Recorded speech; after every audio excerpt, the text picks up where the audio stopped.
Медиапортал islamindex.ru и компания iMedia представляют аудиоиздание «Полное толкование священного Корана» шейха Абдуррахмана ас-Саади. Сура Ан-Намль. Муравьи. Во имя Аллаха Милостивого, Милосердного. Бисмиллахир-рахманир-рахим. Сура 27, аят 1.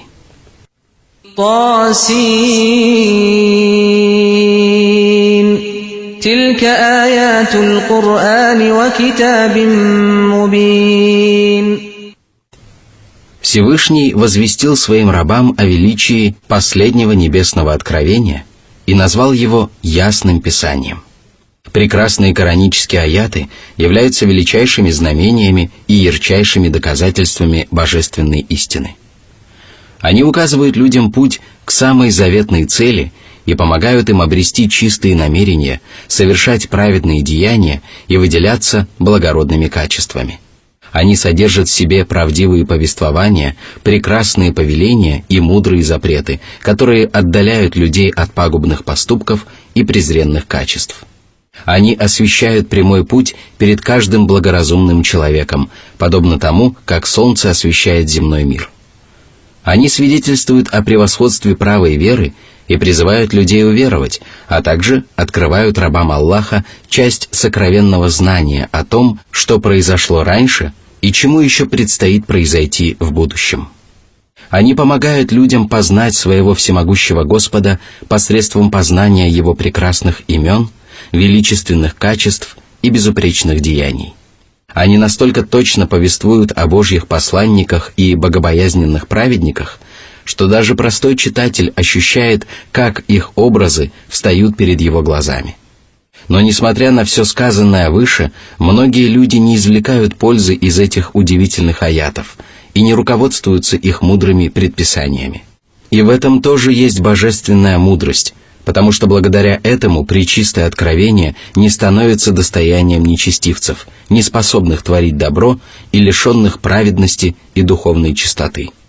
Воистину, руководствуются кораническими откровениями только праведники, обладающие чистыми помыслами и светлыми сердцами. Это Божьи избранники, которых Аллах возвысил благодаря истинной вере. Именно поэтому далее Всевышний Господь сказал. Сура 27, аят 2. Худан ва бушра лиль-му'минин. Коранические откровения помогают верующим следовать прямым путем и разъясняют им, чего они должны придерживаться, а чего им следует избегать. Наряду с этим они сообщают правоверным добрую весть об обещанном щедром вознаграждении, которое можно заслужить только благодаря следованию прямым путем. Услышав о том, что верующие будут удостоены райского вознаграждения, неосведомленный человек может подумать, что щедрая награда станет достоянием каждого, кто называет себя правоверным. А может быть, человек должен подтвердить истинность своих притязаний соответствующими деяниями? Безусловно, должен, и поэтому далее Всевышний Аллах разъяснил истинные качества правоверных и сказал.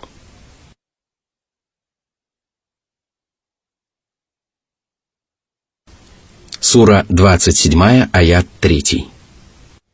الذين يقيمون الصلاة ويؤتون الزكاة وهم بالآخرة هم يوقنون. Они совершают обязательные и необязательные обрядовые молитвы, причем присутствуют на них не только телом, но и душой. Они совершают намаз, выполняя все его требования, а также обязательные и необязательные предписания. Выстаивая молитвы, они ощущают себя перед Всевышним Господом и размышляют над каждым сказанным словом. Воистину, подобное смирение является душой и смыслом мусульманской молитвы. Наряду с этим, они делают обязательные и добровольные пожертвования, а также убежденно веруют в последнюю жизнь. Их вера настолько сильна, что они достигли степени полной убежденности. Убежденность – это совершенное знание, которая укореняется в глубине души и подталкивает человека на совершение соответствующих деяний. А убежденность в истинности последней жизни заставляет верующих всеми силами стремиться к преуспеянию в своей последней обители и остерегаться любых поступков, которые обрекают человека на мучительное наказание. Воистину, именно в этом заключается основа благополучия.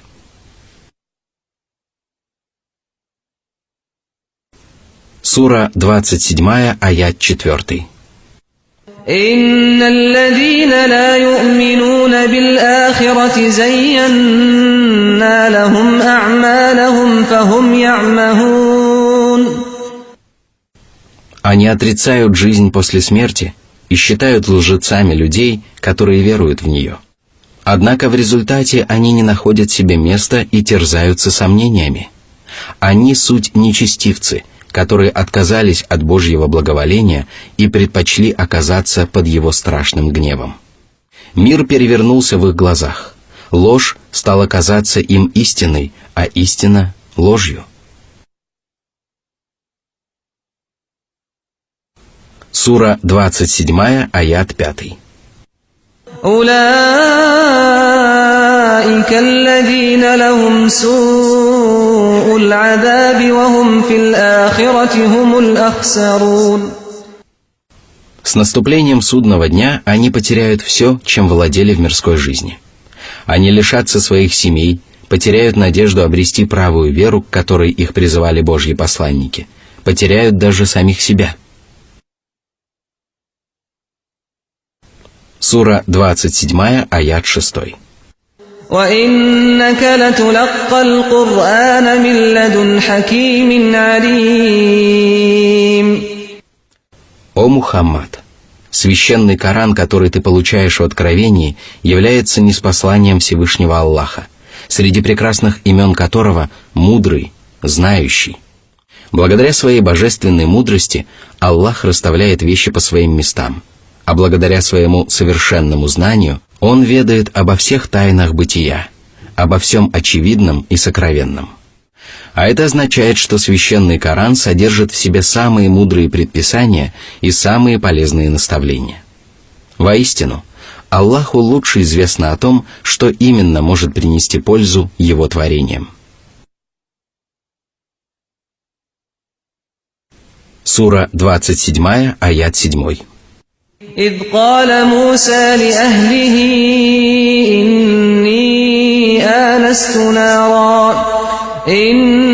إني آنست نارا سآتيكم منها بخبر أو آتيكم بشهاب قبس لعلكم تصطلون. О Мухаммад! Никогда не забывай о том, каким чудесным образом началась пророческая миссия твоего пророка Мусы. Аллах возвысил его над остальными людьми, сделал его своим посланником и даже говорил с ним безо всяких посредников. Произошло это, когда Муса после нескольких лет пребывания в Мадьяне вместе со своим семейством отправился в Египет. В холодную темную ночь он сбился с пути и вдруг где-то вдалеке увидел огонь. Он сказал своему семейству: «Я вижу огонь, оставайтесь здесь, и я принесу вам оттуда известие или горящую головню. Может быть, вы обогреетесь». Слова Мусы однозначно свидетельствуют о том, что в ту прекрасную ночь он не мог найти правильный путь и чувствовал сильный холод. Сура 27, аят 8. فلما جاءها نودي أن بورك من في النار ومن حولها وسبحان الله رب العالمين. Это был глас самого Всевышнего Аллаха, который поведал о том, что Муса оказался в благословенном месте. Достаточно сказать, что Аллах избрал это место для того, чтобы именно там обратиться к Мусе и назначить его своим посланником. Аллах также поведал о том, что люди не имеют права думать об Аллахе неподобающим образом, потому что все качества и деяния Всевышнего Господа совершенны и безупречны. Сура 27, аят 9. «Я Муса, иннаху ана Аллахул азизул хаким». В другом откровении сообщается, что Всевышний Господь сказал: «Воистину, я Аллах, нет божества, кроме меня. Поклоняйся же мне и совершай намаз, чтобы помнить обо мне». Сура 20, аят 14. Среди его прекрасных имен Аль-Азиз, великий, могущественный, Аль-Хаким, мудрый. Ему покорно все сущее и подчинены все творения. Его деяния и повеления преисполнены божественной мудрости. Благодаря своей мудрости Всевышний Аллах сделал посланником своего раба Мусу, сына Имрана. Ему было прекрасно известно, что Муса достоин высокой чести посланника и заслуживает права получать божественное откровение и говорить со Всевышним Создателем. «О Муса, во всем полагайся только на своего всемогущего Господа и не чувствуй себя одиноким от того, что у тебя мало последователей или много деспотичных врагов. Все они подвластны Аллаху, который управляет не только деяниями, но и отдыхом своих рабов».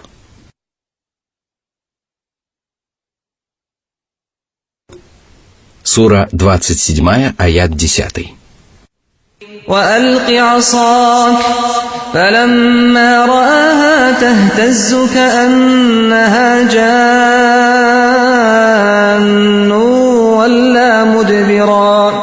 وَلَّى مُدْبِرًا وَلَمْ يُعَقِّبْ يَا مُوسَى لَا تَخَفْ إِنِّي لَا يَخَافُ لَدَيَّ الْمُرْسَلُونَ.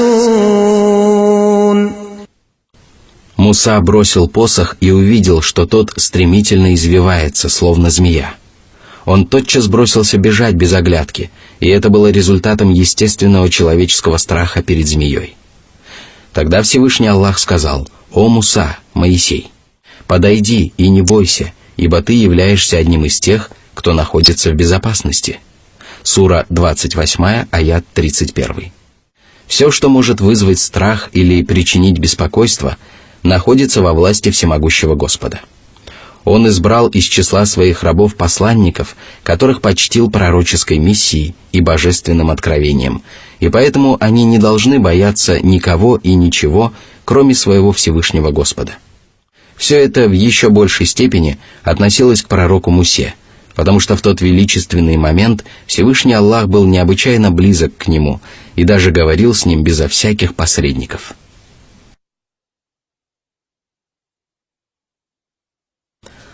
Сура 27, аят 11.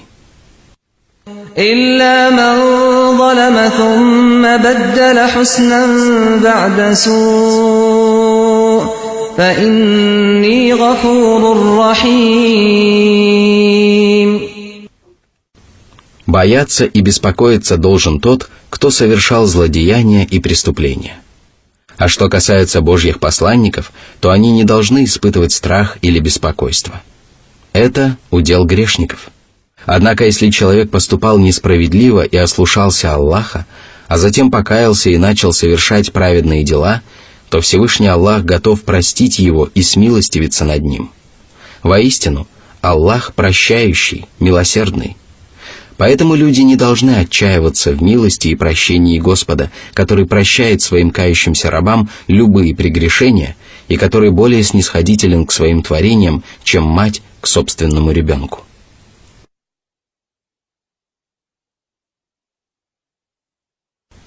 Сура 27, аят 12. وَأَدْخِلْ يَدَكَ فِي جَيْبِكَ تَخْرُجْ بَيْضَاءَ مِنْ غَيْرِ سُوءٍ فِي 9 آيَاتٍ إِلَى فِرْعَوْنَ وَقَوْمِهِ إِنَّهُمْ كَانُوا قَوْمًا فَاسِقِينَ. Сунь свою руку за пазуху, и на ней не будет следов проказы или других пятен. Напротив, она будет совершенно белой, а ее свет будет приводить в восторг смотрящих. Эти чудеса станут одними из 9 знамений для фараона и его народа.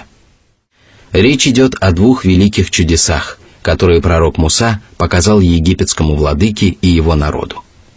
Это превращение посоха в живую змею и свечение, вынутой из-за пазухи руки.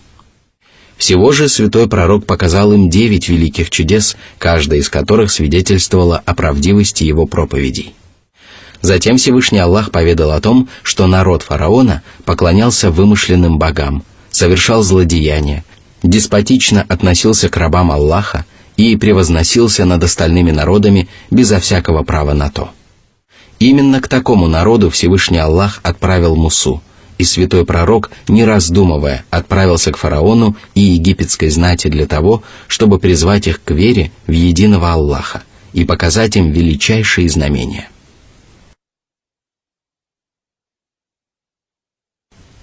Сура 27, аят 13. فَلَمَّا جَاءَتْهُمْ آيَاتُنَا مُبْصِرَةً قَالُوا هَذَا سِحْرٌ مُبِينٌ.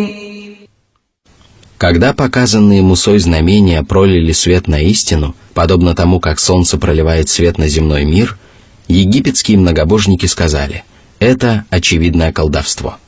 Они не только назвали истину колдовством, но и выбрали для этого слова громкий эпитет. Тем самым они имели в виду, что колдовские чары Мусы очевидны для каждого человека, и это делает их неверие еще более удивительным. Как можно сравнивать величайшие знамения со лживыми колдовскими чарами и небылицами? Воистину, это было результатом их высокомерия, упрямства и словоблудия.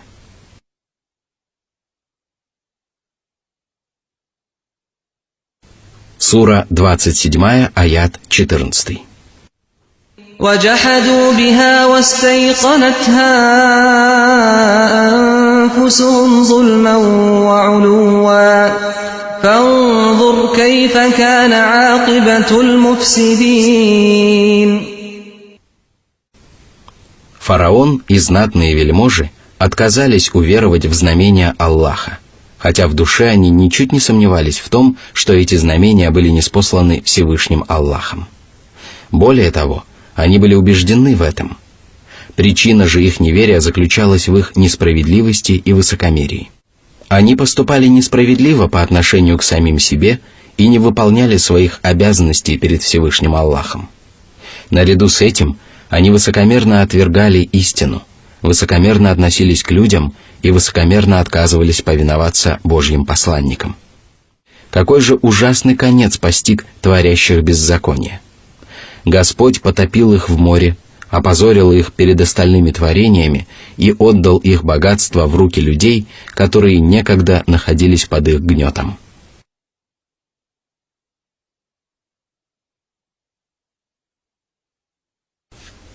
Сура 27, аят 15.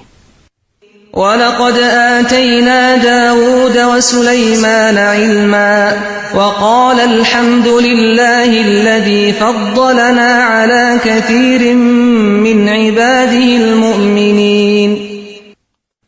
Всевышний упомянул о пророках Давуде и его сыне Сулеймане. Аллах одарил их огромным знанием, и в пользу этого существует то обстоятельство, что арабское слово «ильм» – «знание» использовано в обсуждаемом нами аяте без определенного артикля. Всевышний также сказал: «Помяни также Давуда, Давида, и Сулеймана, Соломона, которые судили о Ниве, потравленные ночью чужими овцами. Мы были свидетелями их суда. Мы помогли Сулейману разобраться в этом и даровали им обоим власть, мудрость или пророчество, и знание». Сура 21, аяты 78-79. Давуд и Сулейман были благодарны Аллаху за дарованное им знание. Они восхваляли Господа за то, что Он сделал их счастливыми, правоверными, и даже возвысил над остальными верующими собратьями. Вне всякого сомнения, правоверные разделяются на 4 категории. Самая низшая из них – это благочестивые верующие. На более высокой ступени находятся павшие мученики. Затем следуют правдивые праведники, а высшую ступень занимают пророки и посланники. Давуд и Сулейман не относятся к 5 твердым духом посланникам, но, несмотря на это, они являются одними из самых славных и самых благородных Божьих посланников. Аллах упомянул их имена в священном Коране и почтил их великой похвалой. Давуд и Сулейман непрестанно благодарили своего Господа за то, что Он помог им знать столь высокое место в иерархии самых лучших из своих творений. Благодарить Аллаха за бесчисленные мирские и религиозные блага и признавать все эти милости – это обязанность каждого мусульманина и залог вечного счастья в последней жизни. Человек не должен гордиться или обольщаться дарованными ему щедротами. Напротив, он должен понимать, что каждая новая милость Аллаха обязывает его еще сильнее благодарить своего Господа.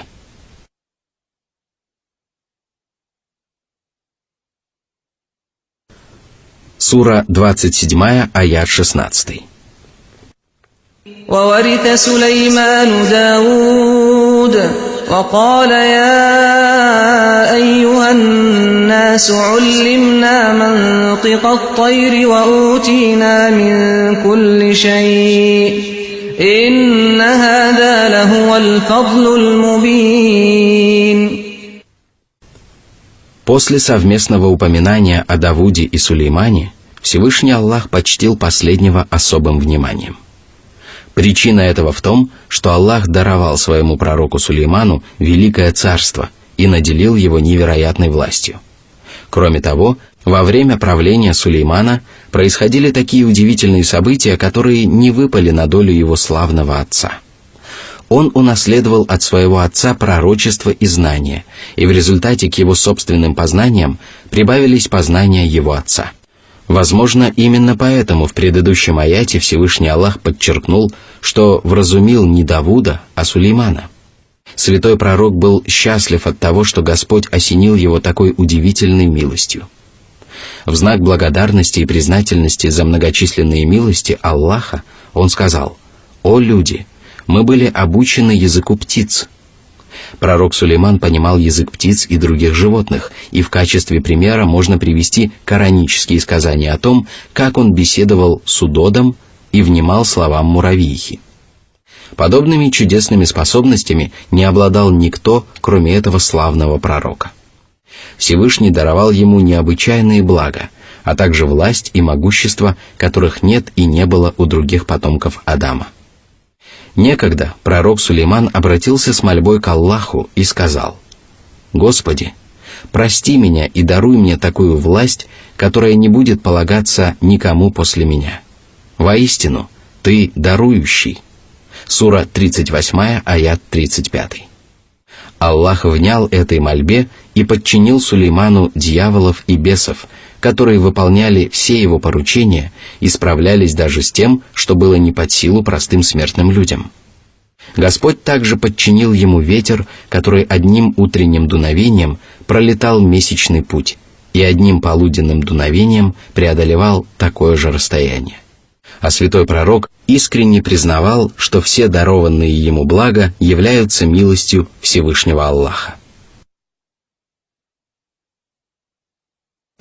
Сура 27, аят 17. وحشر لسليمان جنوده من الجن والإنس والطير فهم يوزعون. Войско пророка Сулеймана было многочисленным и ужасающим. В него входили не только люди, но и джинны, дьяволы и птицы. Сулеймана не смущала многочисленность этого войска, и он управлял им самым совершенным образом. Его воины были распределены по группам, в которых царила высокая дисциплина. В любой момент они были готовы отправиться в путь. Стройные ряды его великолепного войска не нарушались ни при перемещениях, ни при остановках. Воины Сулеймана действовали согласованно и неукоснительно исполняли все его повеления. Они не осмеливались перечить своему пророку и не колебались, когда слышали его приказ. Всевышний даже сказал: «Это наш дар. Оказывай милость или удерживай, расчета не будет». Сура 38, аят 39. Все это однозначно свидетельствует о том, что пророк Сулейман был полновластным правителем своей земли. Сура 27, аят 18. حتى إذا أتوا على واد النمل قالت نملة يا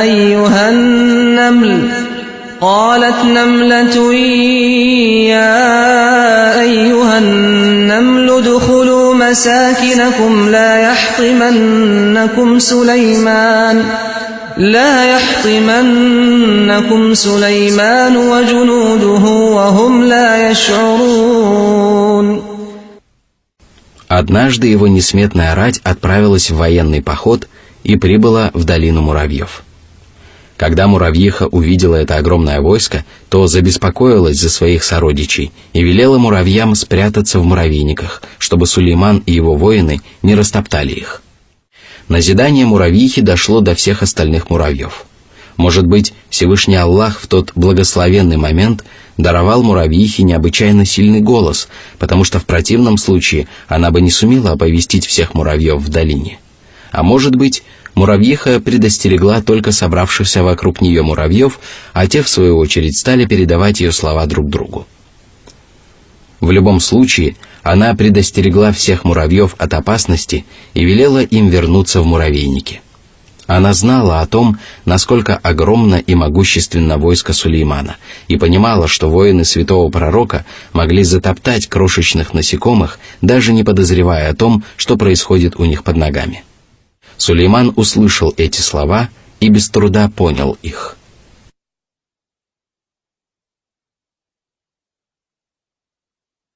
Сура 27, аят 19. فتبسم ضاحكا من قولها وقال رب أوزعني أن أشكر نعمتك التي أنعمت علي وعلى والدي وأن أعمل صالحا ترضاه وأدخلني برحمتك في عبادك الصالحين. Он удивился тому, как муравьиха заботилась о своих сородичах и как прекрасно она изложила свои мысли. А что касается поведения пророка Сулеймана, то оно явилось примером благонравия и совершенства. Во-первых, его позабавило событие, которое действительно заслуживало удивления и внимания. А во-вторых, он не рассмеялся во весь рот, а лишь улыбнулся. Именно так поступал пророк Мухаммад, да благословит его Аллах и приветствует, который часто улыбался и не любил громко смеяться. Воистину, громкий смех и хохот свидетельствуют о легкомыслии и невоспитанности человека.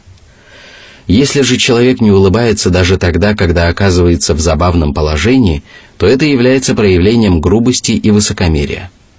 Подобные дурные качества никоим образом не были присущи Божьим пророкам и посланникам. Затем пророк Сулейман поблагодарил Всевышнего Господа за то, что тот наделил его удивительными способностями. Он сказал: «Господи, помоги мне быть благодарным и признательным за все, чем Ты одарил меня и моих родителей». Воистину, милость Всевышнего Аллаха по отношению к родителям является одновременно милостью по отношению к самому человеку. Сулейман помнил об этом и поэтому попросил Аллаха сделать его благодарным за все мирские и религиозные блага, которыми Господь одарил его и его славных родителей. Он также сказал: «Господи, вдохнови меня на совершение искренних и правильных деяний, лишенных всего, что может сделать мои усилия тщетными, либо уменьшить мое вознаграждение. Помоги мне быть искренним, то есть совершать все только для того, чтобы снискать Твое благоволение. Помоги мне поступать в соответствии с Твоими мудрыми предписаниями. Прими меня по Своей милости в число Своих праведных рабов. Твоя божественная милость, частью которой является божественный рай, будет предназначена для праведников, независимо от того, насколько совершенными или менее совершенными были их деяния». Таким образом, мы обсудили один из примеров удивительных способностей и качеств пророка Сулеймана – историю в долине муравьев. Затем Всевышний Господь поведал об еще одной истории из жизни этого замечательного пророка – истории с удодом. Сура 27, аят 20. وتفقد الطير فقال ما لي لا أرى الهدهد أم كان من الغائبين. Однажды пророк Сулейман производил осмотр птиц.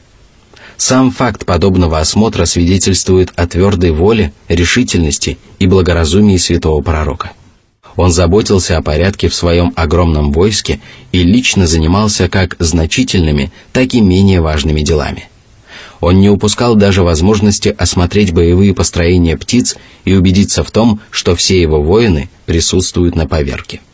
В этом и состоит истинный смысл обсуждаемого нами аята. Однако существует ошибочное представление о том, что пророк Сулейман искал у Дода для того, чтобы тот сообщил ему о местонахождении источников питьевой воды. О том, что удоды могут чувствовать воду под поверхностью земли, существуют различные легенды. Однако они не имеют под собой никаких оснований. Более того, логические доводы и священные тексты свидетельствуют об ошибочности подобных взглядов.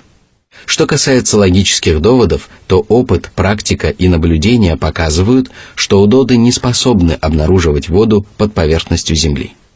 Если бы это было так, то Всевышний Аллах непременно упомянул бы об этом в священном Коране, потому что такая удивительная способность была бы одним из величайших знамений для человечества.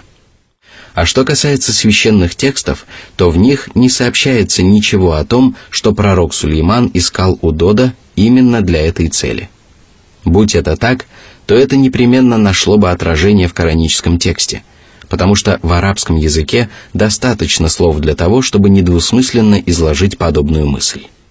Однако Всевышний Аллах сообщил, что пророк Сулейман производил осмотр птиц для того, чтобы выяснить, кто присутствует на поверке, а кто отсутствует, и убедиться в том, что все они выполняют порученные им дела. А для того, чтобы обнаружить воду, он не нуждался в поисковых работах у Дода, потому что в его подчинении находились дьяволы и бесы, которые могли раскопать для него воду, на какой бы глубине она ни находилась. Кроме того, Аллах подчинил ему ветер, который одним утренним дуновением проходил месячный путь и одним полуденным дуновением преодолевал такое же расстояние. Разве ж он нуждался в помощи у Дода для того, чтобы обнаружить местонахождение воды? Возвращаясь к широко распространенному толкованию об удивительной способности у Дода, надо отметить, что оно опирается исключительно на сказания сынов Исраила. Многие мусульмане опираются на него, не задумываясь над тем, что оно противоречит здравому смыслу. Если мы будем и дальше пересказывать подобные ничем не обоснованные рассказы, то они распространятся настолько широко, что очень скоро их будут принимать за сущую правду. В результате некоторые толкования священного Корана могут оказаться опасными и даже губительными. Здравый разум подсказывает нам, что священный Коран, ниспосланный на ясном арабском языке и являющийся посланием ко всему человечеству, должен быть понятен как ученым, так и малообразованным людям.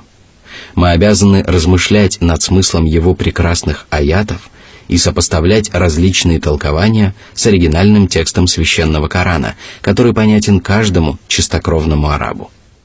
Это касается только тех толкований, которые не опираются на хадисы пророка Мухаммада, мир ему и благословение Аллаха. Если они не противоречат очевидному смыслу и тексту коранического откровения, то мы можем принять их. Если же они противоречат смыслу или тексту коранических аятов, то мы обязаны отвергнуть их и не сомневаться в их ошибочности, потому что они противоречат самой сути коранического откровения. Таким образом, пророк Сулейман производил осмотр птиц и увидел, что отсутствует удод. Это свидетельствует о том, что святой пророк лично управлял своими войсками и отличался проницательностью и внимательностью. Для него не осталось незамеченным даже отсутствие такой маленькой птички, как удод. Он сказал: «Почему это я не вижу удода? Я не вижу его потому, что он скрылся от моего взора посреди этой несметной рати, или потому что он отсутствует без моего разрешения». Сура 27, аят 21. لأعذبنه عذابا شديدا أو لأذبحنه أو ليأتيني بسلطان مبين. Я сурово накажу его или же отрежу ему голову, если он не объяснит своего отсутствия. Слова благородного пророка свидетельствуют о его набожности и справедливости. Он не поклялся просто наказать Удода или казнить его, а поклялся сделать это в том случае, если окажется, что птица отсутствовала по собственной вине. Он понимал, что отсутствие Удода могло быть вызвано уважительной причиной, и поэтому поставил исполнение своей клятвы в зависимость от обстоятельств. Так поступают только богобоязненные и благоразумные люди.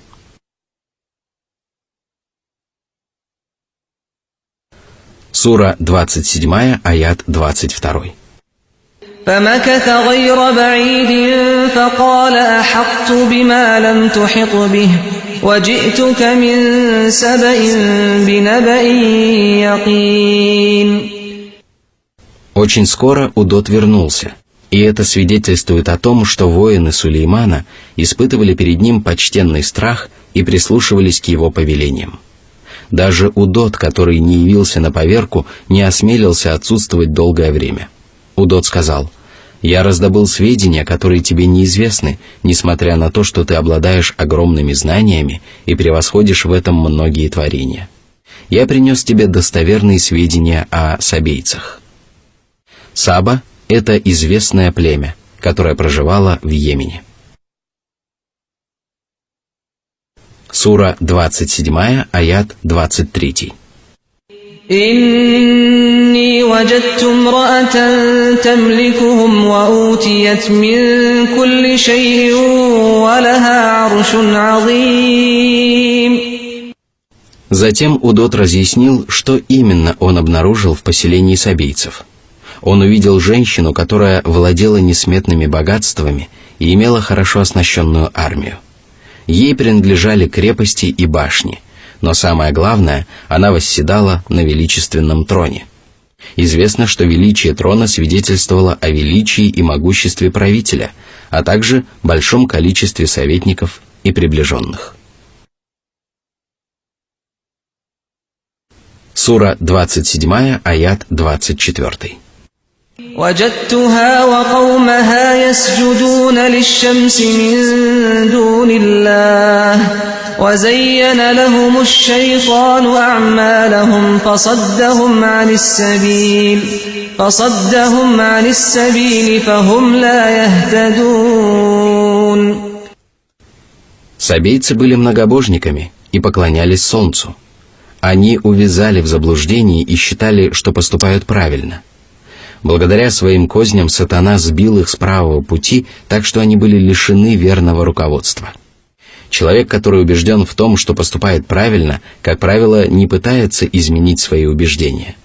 Именно поэтому сабейцы не могли разобраться в собственном заблуждении и встать на прямой путь.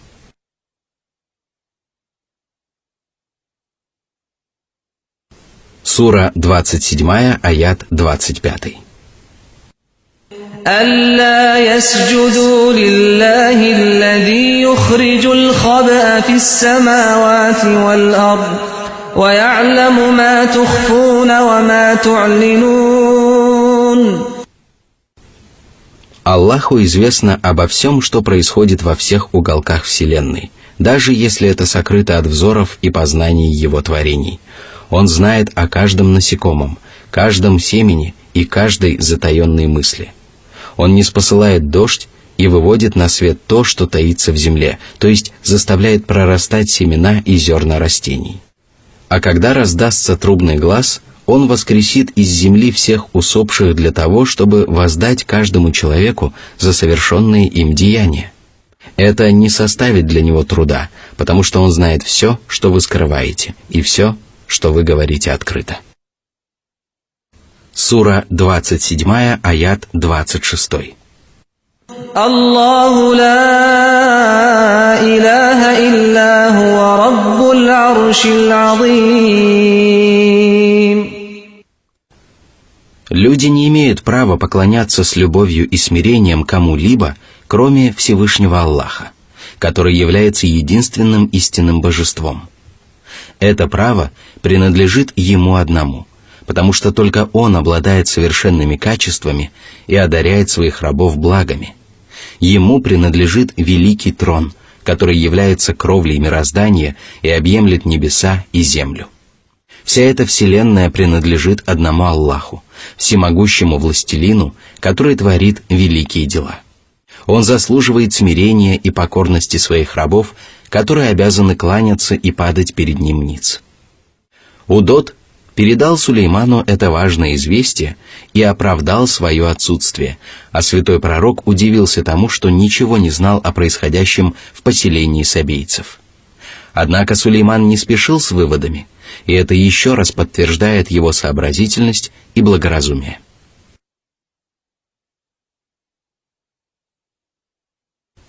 Сура 27, аяты 27-28. قال سننظر أصدقت أم كنت من الكاذبين اذهب بكتابي هذا فألقه إليهم ثم تول عنهم فانظر ماذا يرجعون. О тексте этого послания Всевышний Аллах поведал в одном из следующих аятов. Сура 27, аяты с 29 по 31.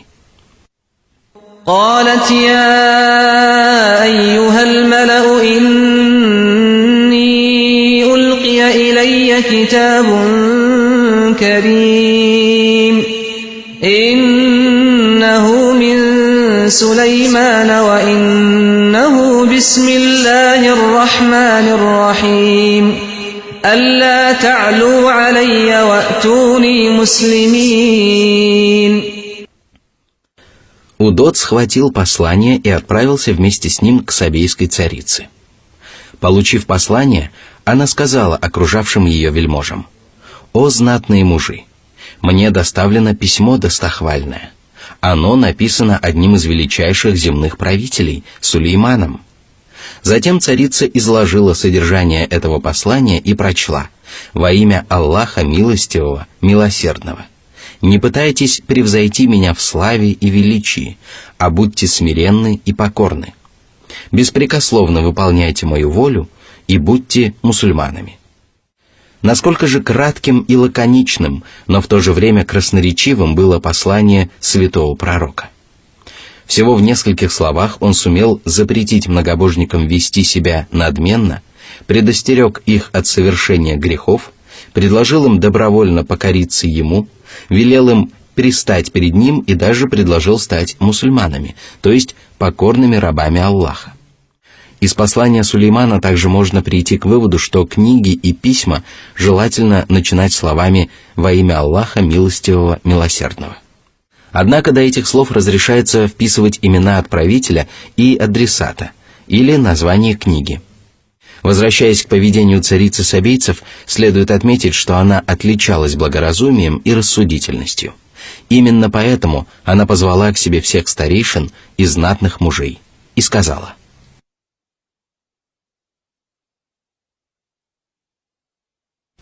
Сура 27, аят 32. قالت يا أيها الملأ أفتوني في أمري ما كنت قاطعة أمرا حتى تشهدون. Как мне ответить на это послание? Должны ли мы покориться этому правителю, или же у нас есть другой выход? Я никогда не поступала по своему произволу. Напротив, я всегда советовалась с вами и прислушивалась к вашему мнению. Сура 27, аят 33. قالوا نحن أولو قوة وأولو بأس شديد والأمر إليك فانظري ماذا تأمرين. Если ты решишь отвергнуть этого царя и не захочешь повиноваться ему, то мы готовы сразиться с ним. Очевидно, сабейские старейшины склонялись именно к этому решению, и если бы они убедили царицу в его правильности, то тем самым обрекли бы себя на погибель. Однако старейшины колебались и поэтому предложили царице самой принять окончательное решение. Они прекрасно знали, что она была рассудительной и благоразумной женщиной и заботилась о благополучии своего народа. Царица не хотела воевать и решила убедить своих приближенных в том, что война может иметь очень плохие последствия. Сура 27, аят 34. قالت إن الملوك إذا دخلوا قرية أفسدوها وجعلوا أعزة أهلها أذلة وكذلك يفعلون. Когда могущественные цари вторгаются в чужую страну, то убивают и пленят жителей, грабят и разрушают дома, а также унижают власть имущих. Вы предлагаете мне неверное решение, и я не послушаюсь вас до тех пор, пока не прибегну к хитрости. Я отправлю к царю Сулейману гонцов, для того, чтобы они раздобыли для нас как можно больше сведений о его возможностях. Только тогда мы сможем принять правильное решение. Сура 27, аят 35. وإني مرسلة إليهم بهدية فناظرة بما يرجع المرسلون. Может быть, царь Сулейман будет непреклонен, а может быть, мы сумеем ублаготворить его нашими богатыми дарами, и тогда он передумает воевать против нас. В любом случае, послы принесут нам достоверные сведения о его возможностях и численности его войска. Сура 27, аят 36. فلما جاء سليمان قال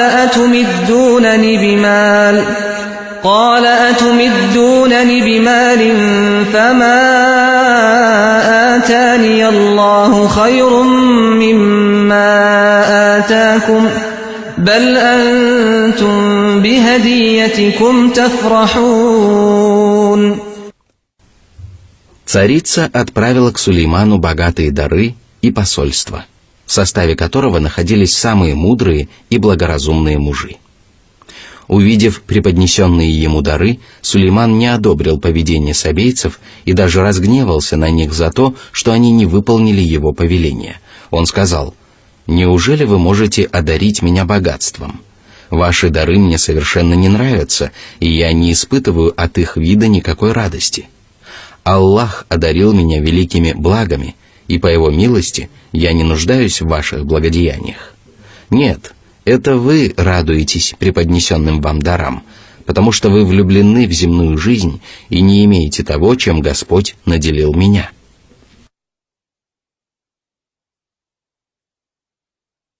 Сура 27, аят 37. ارجع إليهم فلنأتينهم بجنود لا قبل لهم بها ولنخرجنهم منها أذلة وهم صاغرون. Сулейман увидел, что посланец является здравомыслящим человеком и способен довести его слова до сведения царицы без искажений. Поэтому он передал свое послание на словах и велел ему воротиться к ним вместе со своими дарами. Посланец вернулся к сабейцам и передал царице слова Сулеймана, после чего она начала готовиться к тому, чтобы предстать перед великим царем. Сулейман был уверен в том, что царица непременно прибудет к нему. Он обратился к присутствующим около него людям и джиннам, и по этому поводу Всевышний Аллах сказал. Сура 27, аят 38. قال يا أيها الملأ أيكم يأتيني بعرشها قبل أن يأتوني مسلمين.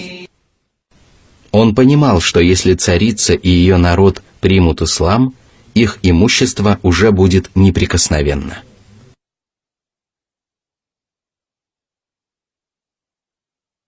Сура 27, аят 39.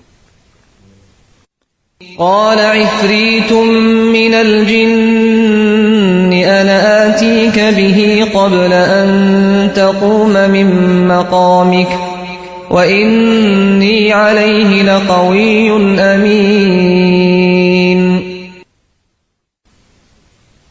Принести трон вызвался некий ифрит из джиннов. Арабское слово «ифрит» означает «очень сильный», «усердный».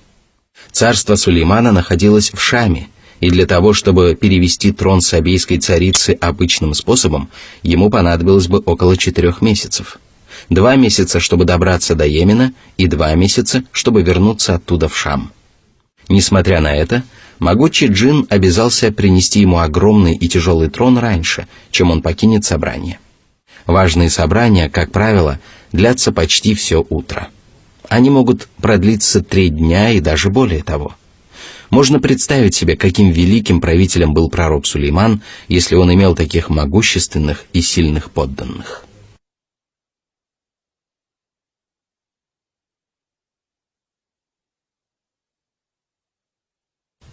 Сура 27, аят 40.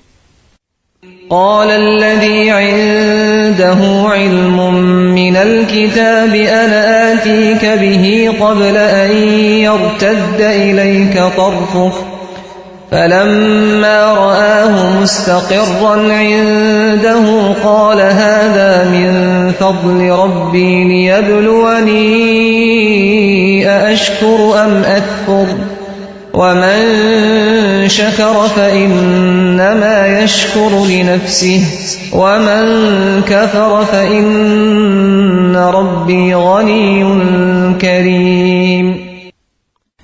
Затем произошло нечто еще более удивительное. Некий муж, обладающий знанием из Писания, сказал, что может принести трон во мгновение ока. По мнению многих толкователей Корана, этим ученым мужем был один из приближенных пророка Сулеймана, праведник по имени Асаф ибн Бархия. Он знал величайшее из имен Аллаха и взывал к Аллаху посредством этого прекрасного имени. Благодаря этому Господь постоянно внимал его молитвам и исполнял все его благие пожелания. Он надеялся на то, что Аллах услышит его мольбу и во мгновение ока перенесет трон из Йемена в царство Сулеймана. Одному Аллаху известно, насколько достоверно это толкование. Возможно, этот праведник обладал знанием из Писания о том, как можно сократить расстояние и облегчить тяжелое. В любом случае, Аллаху об этом известно лучше. Увидев перед собой установленный трон, Сулейман воздал хвалу Аллаху за то, что тот одарил его властью и могуществом и облегчил для него самые невероятные начинания. Святой пророк не стал обольщаться дарованными ему властью и могуществом, поскольку таким образом поступают только невежественные правители. Сулейман знал, что земные блага являются всего лишь испытанием, и опасался того, что не сумеет должным образом отблагодарить Аллаха за его многочисленные щедроты. Более того, он прекрасно понимал, что Всевышний Господь не нуждается в его благодарности и что праведность и признательность приносят пользу только самому человеку. Среди прекрасных имен Аллаха Аль-Гани – богатый, Аль-Карим – великодушный. Господь настолько богат, что не нуждается в праведных делах своих рабов, а его великодушие настолько велико, что он не спосылает милости как благодарным праведникам, так и непризнательным грешникам.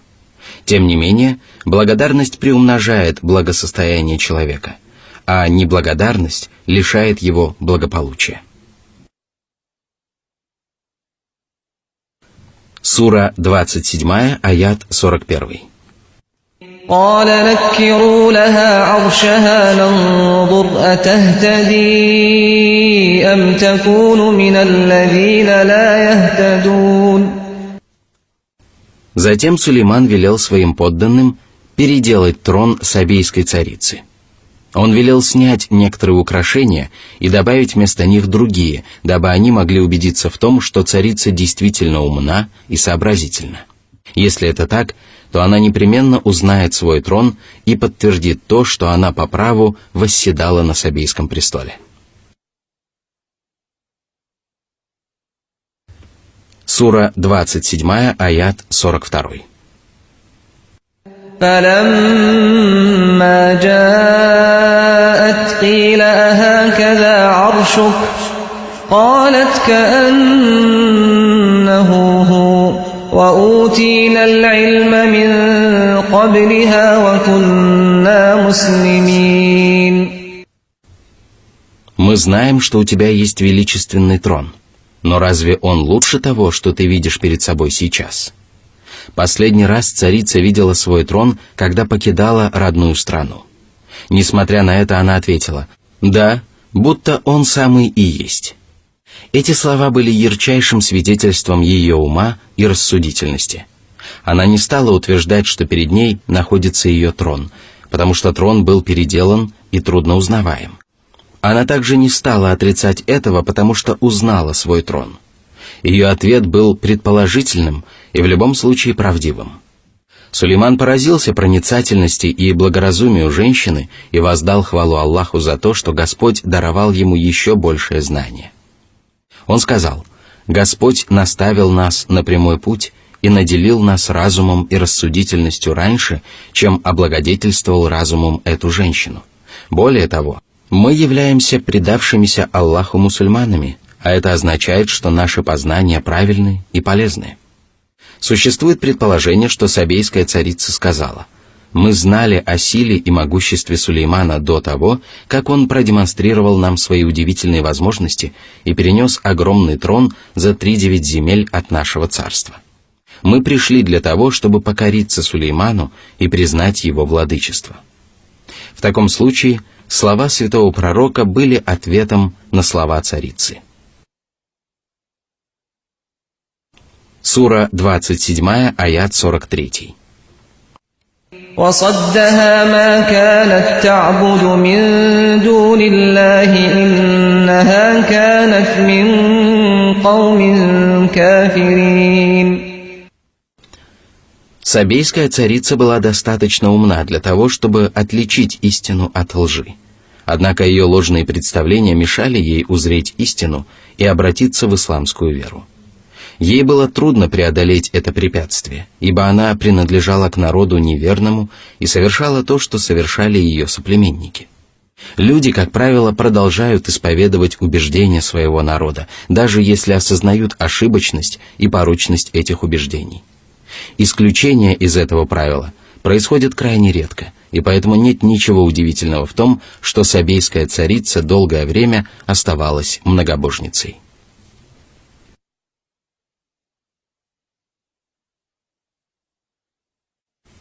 Сура 27, аят 44.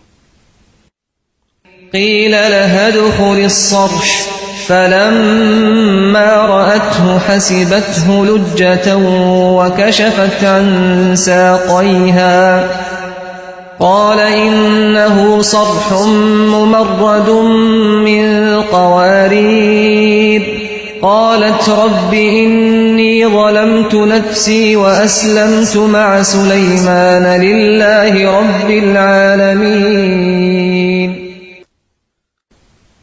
Затем пророк Сулейман решил поразить ее своим могуществом и предложил ей войти в Ас-Сарх. Так называлась большая возвышенная зала, умощенная хрусталем, под которым протекал ручей. Когда царица увидела хрустальный дворец, то приняла его за водную пучину.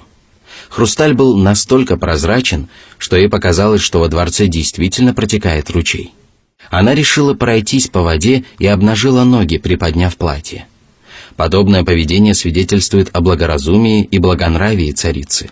Она не отказывалась от предложения Сулеймана и решилась войти во дворец, понимая, что предложение могущественного правителя было знаком уважения и почтения.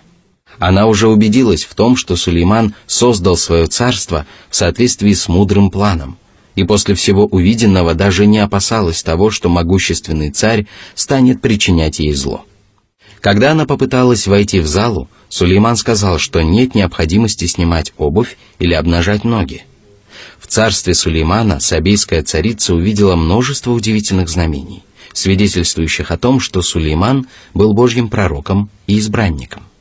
В результате она покаялась и отреклась от своего неверия. Такова достоверная история о сабейской царице и пророке Сулеймане, изложенная в Священном Коране. Более подробные обстоятельства этой истории либо являются измышлениями, либо основываются на сказаниях сынов Исраила. В любом случае мы не можем использовать их в качестве толкования Слова Божьего, потому что толкование Священного Корана должно носить достоверный характер и опираться на ясные доказательства, которыми могут быть только другие коранические откровения, либо достоверные хадисы пророка Мухаммада, да благословит его Аллах и приветствует. А многочисленные истории о сабейской царице, которые не слетают с уст рассказчиков, не соответствуют этим высоким требованиям. Поэтому лучше всего отказаться от этих историй и не смешивать их с толкованием последнего небесного откровения. А Всевышнему Аллаху об этом известно лучше.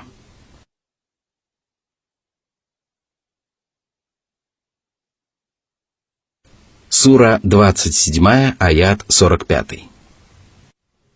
وَلَقَدْ أَرْسَلْنَا إِلَى ثَمُودَ أَخَاهُمْ صَالِحًا أَنِ اعْبُدُوا اللَّهَ فَإِذَا هُمْ فَرِيقَانِ يَخْتَصِمُونَ. Всемогущий Господь поведал о том, что отправил пророка Салиха проповедовать веру в единого Аллаха среди самудян. Господь назвал своего пророка братом самудян только по причине их кровного родства. Салих призвал своих соплеменников поклоняться одному Аллаху и отречься от идолопоклонства. И тогда часть самудян уверовала в истину, но большая часть их предпочла неверие. Сура 27, аят 46. قال يا قوم لم تستعجلون بالسيئة قبل الحسنة لولا تستغفرون الله لعلكم ترحمون. Почему вы охотно совершаете грехи и не желаете совершать праведные поступки, благодаря которым вы сумели бы привести в порядок свои мирские и религиозные дела? Воистину, никто не заставляет вас совершать грехи и злодеяния. Покайтесь в своем многобожии и неверии и попросите у Аллаха прощения. Быть может, вы будете помилованы. Помните о том, что Аллах не лишает своей милости тех, кто совершает добрые дела. И покаяние также относится к этим прекрасным деяниям. Сура 27, аят 47. قالوا اطيرنا بك وبمن معك قال طائركم عند الله بل أنتم قوم تفتنون. Самудяне, да осрамит их Всевышний Аллах, отвергли призыв пророка Салиха. Они не разглядели того добра, которое проповедовал святой пророк, и решили, что он вместе с остальными правоверными мешает им обрести благополучие в мирской жизни. Салих сказал им: наказание постигает людей в мирской жизни по причине их собственных грехов и злодеяний. Аллах испытывает вас благоденствием и лишениями, а также добром и злом для того, чтобы всем стало ясно, кто отречется от злодеяний и покается, а кто останется в числе неверных. Увы, самудяне упрямо отказались уверовать в своего пророка и продолжали сопротивляться его призыву.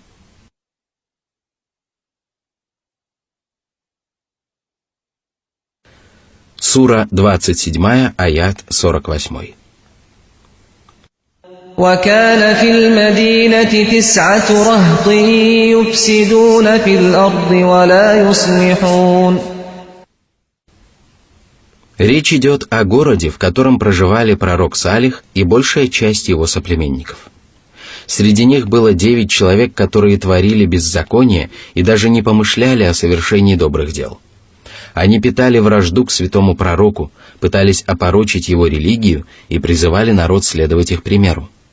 Салих, в свою очередь, говорил: «Бойтесь же Аллаха и повинуйтесь мне, и не слушайтесь повелений преступников, которые распространяют на земле нечестие и ничего не улучшают».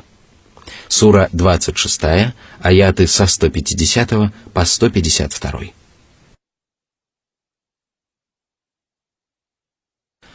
Сура 27, аят 49. قالوا تقاسموا بالله لنبيتنه وأهله ثم لنقولن لوليه ما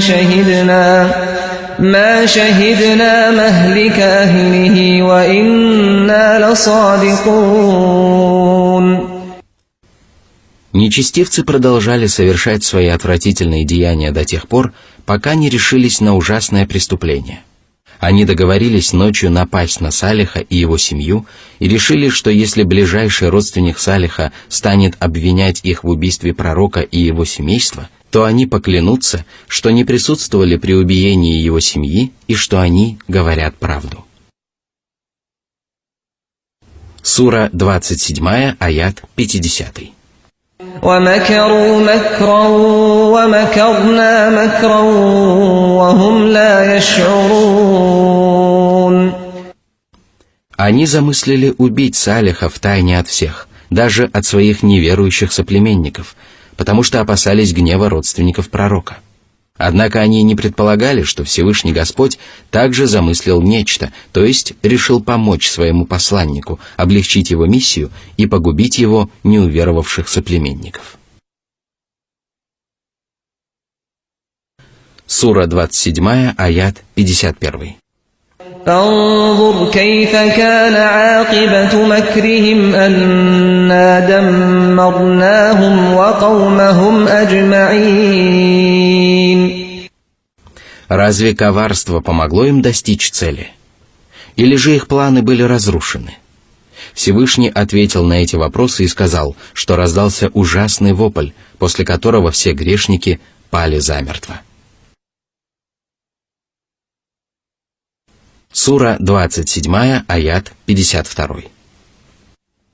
فتلك بيوتهم خاوية بما ظلموا إن في ذلك لآية لقوم يعلمون.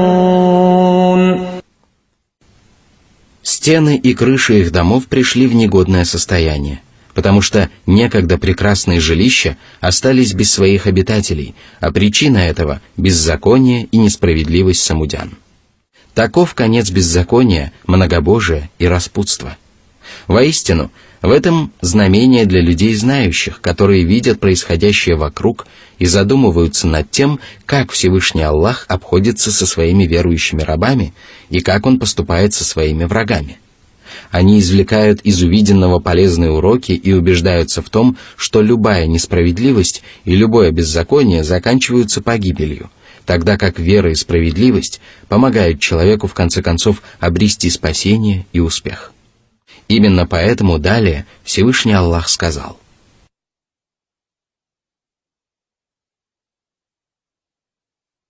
Сура 27, аят 53. وَأَنْجَيْنَا الَّذِينَ آمَنُوا وَكَانُوا يَتَّقُونَ.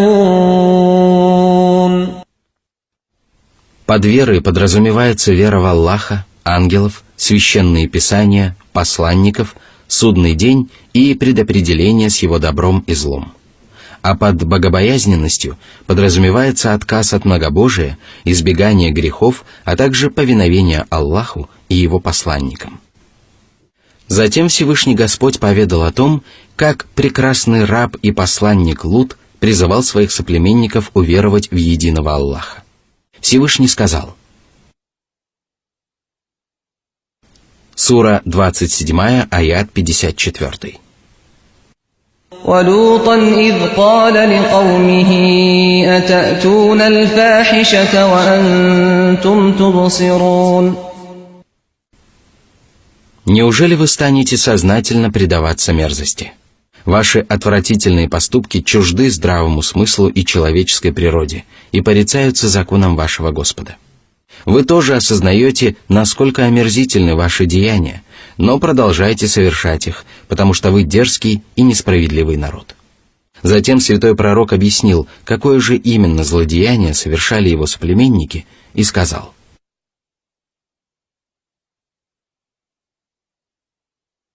Сура 27, аят 55.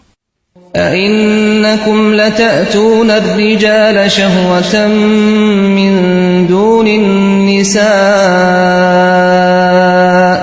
بل أنتم قوم تجهلون. Как вы могли опуститься до этого? Неужели ваши желания настолько извращены, что вы предпочитаете вступать в половую связь с мужчинами через анальное отверстие, которое является местом выделения скверны и нечистот? Почему вы отворачиваетесь от сотворенных для вас женщин, которым мужчины испытывают естественное влечение? Воистину, мир перевернулся в ваших глазах. Вы одобряете мерзости и считаете отвратительными добрые деяния. Вы проявляете невиданную дерзость и осмеливаетесь приступать запреты Аллаха. Однако соплеменники святого пророка отказались прислушаться к его словам и внять его увещеваниям.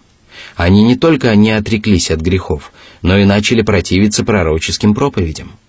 Насколько искренним, добрым и честным был Лут по отношению к своему народу, насколько несправедливыми оказались многобожники по отношению к Божьему посланнику. Сура 27, аят 56. فما كان جواب قومه إلا أن قالوا أخرجوا آل لوط من قريتكم إنهم أناس يتطهرون. В чем же провинились перед ними эти люди? За что многобожники хотели отомстить им? Они поступали таким образом, потому что святой пророк и его домочадцы отказывались от педерастии и не хотели вступать в половую связь через анальное отверстие. Да осрамит Аллах нечестивцев, которые сочли позорным самый благородный из поступков. Они недовольствовались тем, что отвергли своего пророка и решили изгнать его из города. Однако своими словами они лишь навлекли на себя наказание Господа. Не осознавая истинного смысла своих слов, они признались в том, что сознательно совершают скверное и грязное злодеяние и заслуживают самого сурового наказания, избежать которого смогут только те, кто покинет их проклятый город. Сура 27, аят 57. فأنجيناه وأهله إلا امرأته قدرناها من الغابرين. Произошло это тогда, когда к пророку Луту явились ангелы, преобразившиеся в обыкновенных гостей. Соплеменники Лута услышали о прибытии чужеземцев и собрались в доме святого пророка, требуя от него выдать им остановившихся у него гостей. Он выдворил из своего дома нечестивцев и тем самым поставил себя в очень опасное положение. Тогда гости сообщили ему, что являются ангелами, которых Всевышний Аллах послал для того, чтобы спасти своего пророка и ранним утром уничтожить всех неверных в его городе. Ангелы велели Луту под покровом ночи вывести из города свое семейство, кроме старухи-жены, которая заслужила мучительное наказание. Ночью святой пророк вместе со своим семейством покинул город, а на утро его жителей постигло величайшее бедствие. Город был перевернут вверх дном, после чего на грешников обрушились комья обожженной глины. Эти комья были помечены и предназначались для каждого грешника в отдельности. Сура 27, аят 58. وَأَمْطَرْنَا عَلَيْهِمْ مَطَرًا فَسَاءَ مَطَرُ الْمُنذَرِينَ. Воздаянием для народа Лута стал злосчастный дождь, который принес с собой мучительное, но справедливое наказание.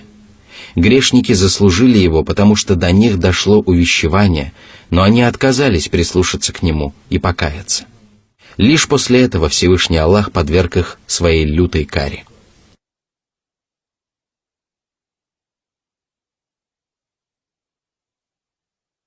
Сура 27, аят 59. قُلِ الْحَمْدُ لِلَّهِ وَسَلَامٌ عَلَى عِبَادِهِ الَّذِينَ اصْطَفَى اللَّهُ خير أما يشركون. О Мухаммад!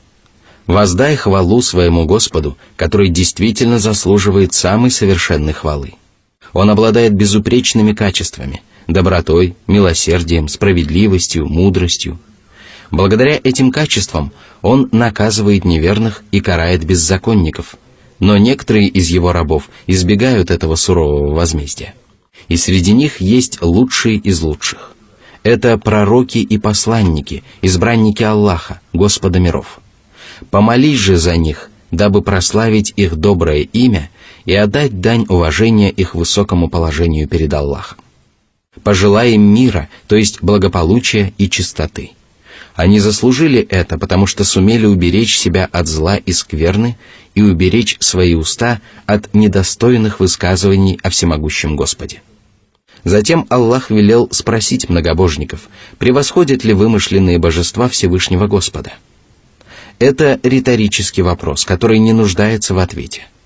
Аллах – великий Господь, обладающий совершенными качествами и безграничной милостью. А идолы, которых многобожники обожествляют наряду с Ним, имеют бесчисленное множество недостатков.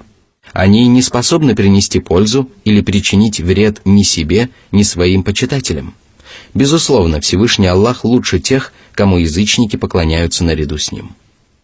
Затем Всевышний Аллах привел несколько доказательств того, что Он является единственным божеством, достойным поклонения и обожествления. Аллах подробно разъяснил, что только поклонение Ему является истинным поклонением, тогда как поклонение творениям лживо и бесполезно.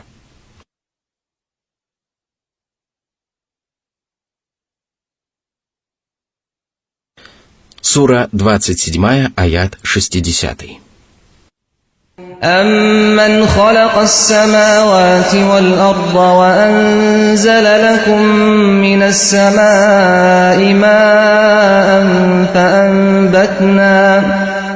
فَأَنبَتْنَا بِهِ حَدَائِقَ ذَاتَ بَهْجَةٍ مَّا كَانَ لَكُمْ أَن تُنبِتُوا شَجَرَهَا أَإِلَٰهٌ مَّعَ اللَّهِ بل هم قوم يعدلون. Небеса вместе с солнцем, луной, звездами и ангелами, а также земля вместе с горами, морями, реками и деревьями – все это творение одного Аллаха. Он сотворил вас и ниспосылает дождь ради вас. Благодаря дождевой воде вырастают великолепные сады, которые поражают вас изобилием и разнообразием удивительных фруктов и плодов. Вы не сможете самостоятельно вырастить их, если Аллах не проявит к вам милосердия и не оросит ваши насаждения дождевой водой. Какое иное божество заботится о вас и заслуживает обожествления наряду с Аллахом? Нет такого божества, однако некоторые люди все равно уклоняются от истины. Арабский глагол «адаля» имеет несколько значений, и поэтому альтернативный перевод этих слов Всевышнего гласит: «Нет, но они люди, которые равняют с Аллахом вымышленных богов. Они приступают таким образом сознательно, потому что твердо знают, что только Аллах способен сотворить небеса и землю и одарить своих рабов всем необходимым». Сура 27, аят 61. أَمَّنْ جَعَلَ الْأَرْضَ قَرَارًا وَجَعَلَ خِلَالَهَا أَنْهَارًا وَجَعَلَ لَهَا رواسي وَجَعَلَ بَيْنَ الْبَحْرَيْنِ حَاجِزًا أَإِلَٰهٌ مَّعَ اللَّهِ بَلْ أَكْثَرُهُمْ لَا يَعْلَمُونَ. Неужели ущербные идолы и истуканы, имеющие множество недостатков и не способные одарить пропитанием, принести пользу или хотя бы сдвинуться с места, лучше, чем Всевышний Аллах, который сделал землю неподвижной обителью для людей и остальных творений? Вы можете расселиться на ее просторах, заниматься земледелием и строительством, путешествовать и делать многое другое. Вы извлекаете много пользы из рек, которые Всевышний Господь проложил по расщелинам земли. Вы используете речную воду для орошения своих посевов и садов, пьете ее сами и поите ею свой скот. А для того, чтобы земля не колебалась под вашими ногами, премудрый Аллах установил на ней непоколебимые горы, которые подобны вбитым в землю огромным колышкам. Аллах создал на земле воду пресной и соленой и установил между этими водами преграды для того, чтобы они не смешивались друг с другом и сохраняли свои полезные качества. Одной из таких преград является суша, потому что русла рек лежат вдалеке от морей и океанов. Разве есть наряду с Аллахом другой Бог, который сотворил все это, благодаря чему заслуживает вашего поклонения? Нет, однако большинство людей не ведает об этом. Эти невежды приобщают сотоварищей к Аллаху, слепо повинуясь своим предводителям. Если бы они надлежащим образом познали истину, то не стали бы поступать таким образом.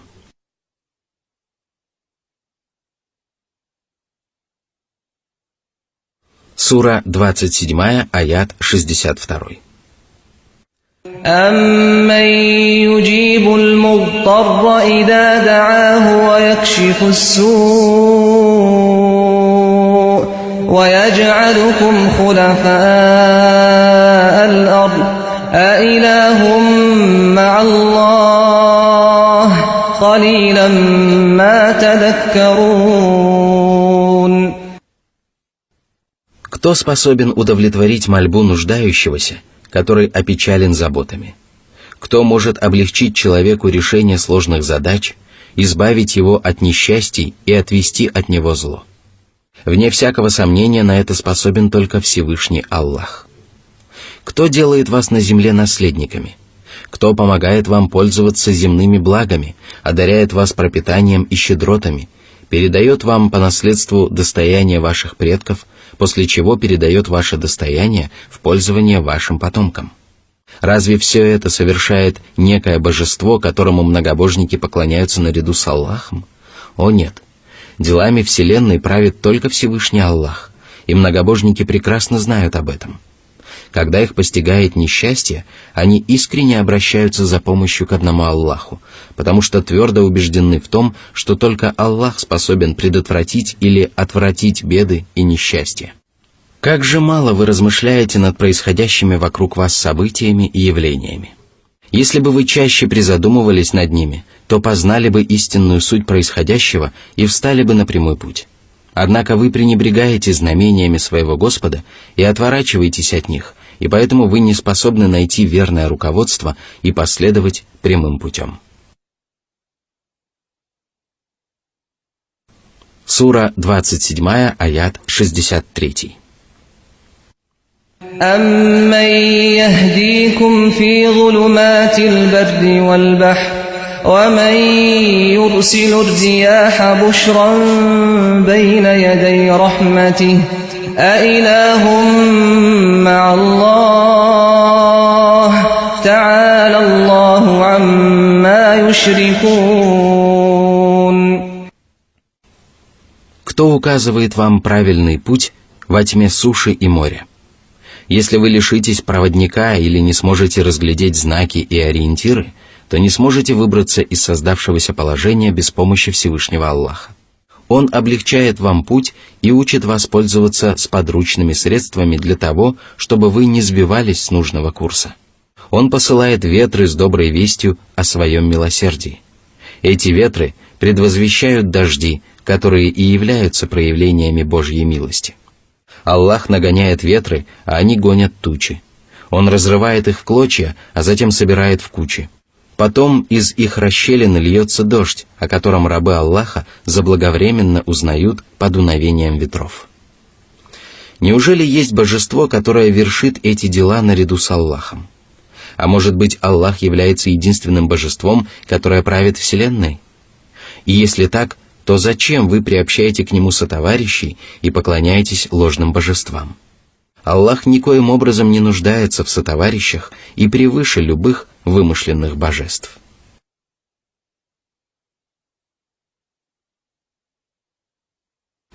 Сура 27, аят 64. أَمَّن يَبْدَأُ الْخَلْقَ ثُمَّ يُعِيدُهُ وَمَن يَرْزُقُكُم مِّنَ السَّمَاءِ وَالْأَرْضِ أَإِلَٰهٌ مَّعَ اللَّهِ قُلْ هَاتُوا بُرْهَانَكُمْ إِن كُنتُمْ صَادِقِينَ. Кто создает творения изначально для того, чтобы воссоздать их в день воскресения? Кто обеспечивает вас пропитанием с неба и земли, то есть ниспосылает вам дождь и взращивает растения? Разве есть наряду с Аллахом иное божество, которое способно вершить подобные дела? Приведите ваши доказательства, если вы говорите правду. Если же вы не приведете убедительных доказательств, то ваши утверждения о том, что идолы заслуживают поклонения, окажутся бессмысленными и безосновательными. О многобожники! У вас нет и не может быть доказательств. Признайте свое заблуждение и задумайтесь над убедительными и неопровержимыми доказательствами того, что Аллах является единственным властелином Вселенной. Аллах один управляет творениями, и Аллах один заслуживает их поклонения. Сура 27, аят 65. قُلْ لَا يَعْلَمُ مَنْ فِي السَّمَاوَاتِ وَالْأَرْضِ الْغَيْبَ إِلَّا اللَّهُ وَمَا يَشْعُرُونَ أَيَّانَ يُبْعَثُونَ. О Мухаммад! Возвести людям о том, что знание о сокровенном принадлежит одному Аллаху. По этому поводу Всевышний Господь сказал: «У Него ключи к сокровенному, и знает о них только Он. Ему известно то, что на суше и в море. Даже лист падает только с Его ведома.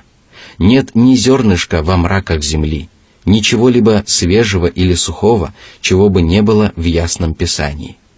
Сура 6, аят 59.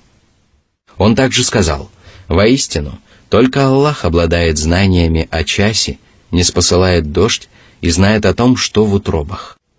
Ни один человек не знает, что он приобретет завтра, и ни один человек не знает, в какой земле он умрет. Воистину, Аллах знающий, ведающий». Сура 31, аят 34. Сокровенное знание о том, что упомянуто в этих коранических аятах, а также обо всем остальном, принадлежит одному Аллаху. Оно недоступно ни приближенным ангелам, ни избранным посланникам. Только Всевышний Аллах знает сокровенное и ведает обо всем, что таится в сердцах Его рабов, а это означает, что только Аллах заслуживает поклонения и обожествления. Что же касается неверующих, то они даже не знают того, когда они будут воскрешены.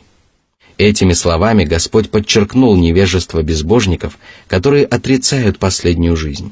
Они не знают, когда наступит воскрешение из могил, и поэтому не готовятся к этому великому дню. Затем Всевышний Аллах перешел от частного к общему и сказал: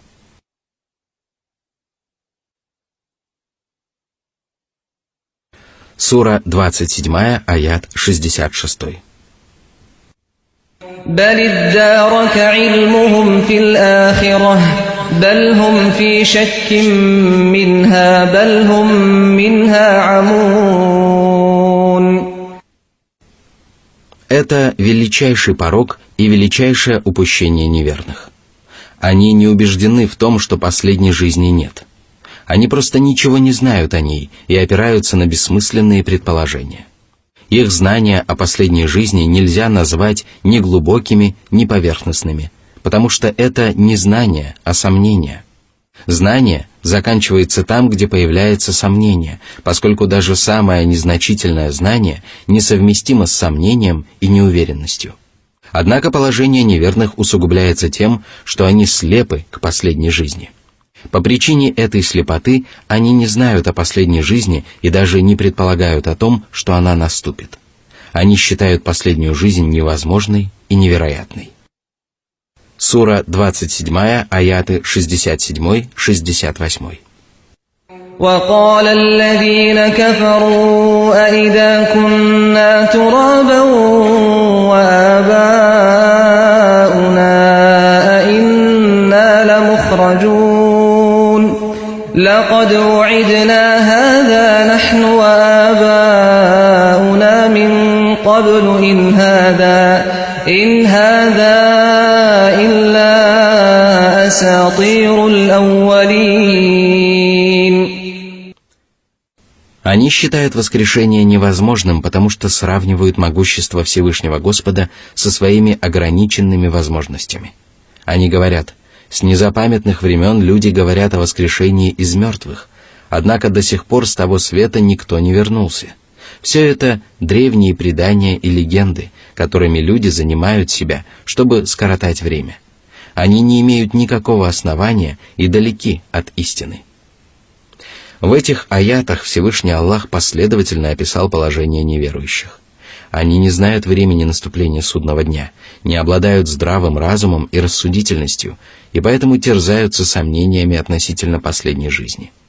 Они слепы, потому что не видят многочисленных свидетельств истинности воскрешения, и это заставляет их отрицать последнюю жизнь. Постепенно страх перед последней жизнью покидает их сердца.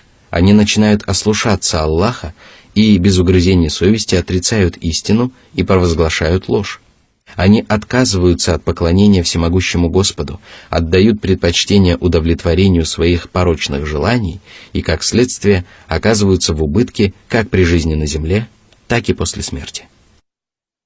Сура 27, аят 69. قل سيروا في الأرض فانظروا كيف كان عاقبة المجرمين. Задумайтесь над правдивостью всего, о чем предупреждали Божьи посланники. Любого нечестивца, который осмеливается бесцеремонно ослушаться Всевышнего Аллаха, постигал самый ужасный конец. И чем хуже были его деяния, тем более зловещими и мучительными оказывались их последствия. Сура 27, аят 70.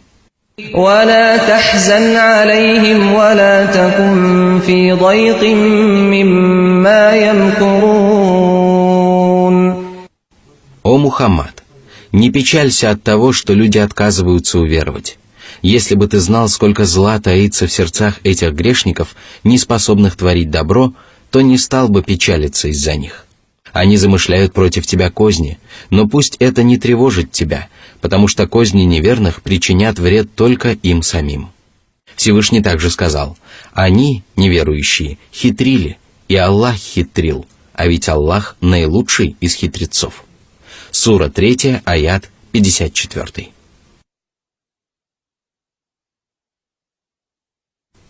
Сура 27, аят 71.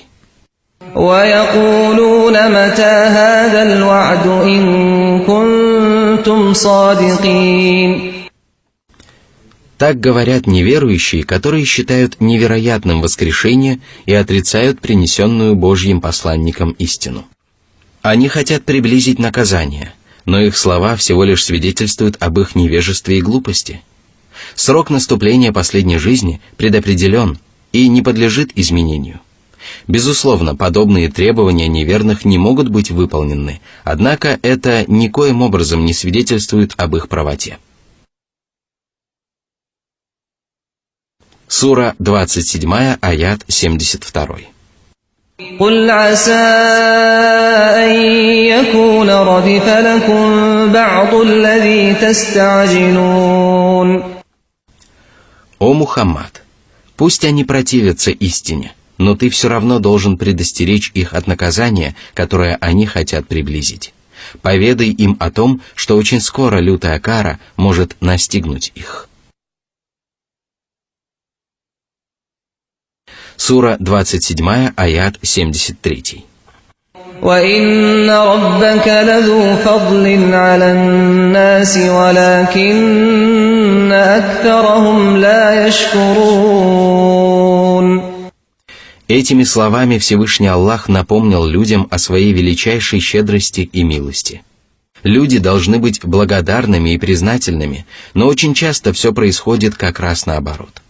Рабы Аллаха настолько увлекаются мирскими благами, что забывают о том, кто одарил их этими щедротами.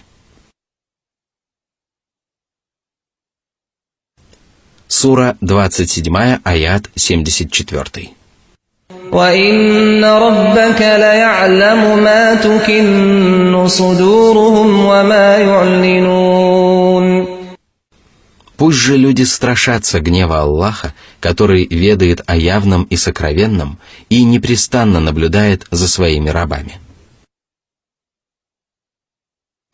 Сура 27, аят 75. وَمَا مِنْ غَائِبَةٍ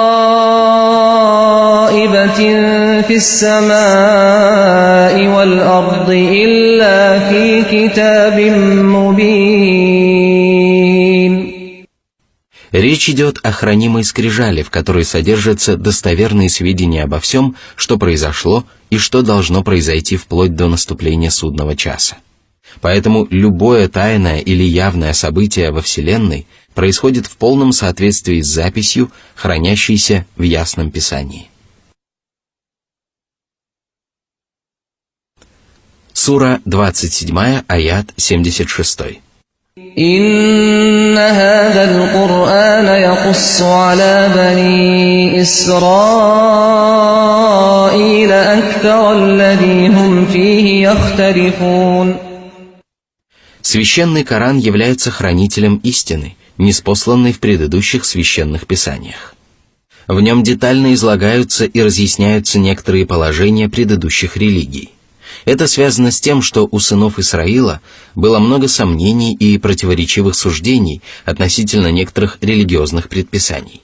Священный Коран пролил свет на истину и самым совершенным образом разрешил эти и многие другие противоречия. Если принять во внимание величие и ясность последнего небесного откровения, которое без особого труда разрешает противоречия и проблемы, то становится ясно, что именно это Писание является величайшей милостью Аллаха по отношению к людям. Однако далеко не каждый отвечает на эту милость благодарностью. И поэтому далее Всевышний Господь отметил, что коранические откровения могут принести пользу и осветить прямой путь только для правоверных. Господь сказал. Сура 27, аят 77.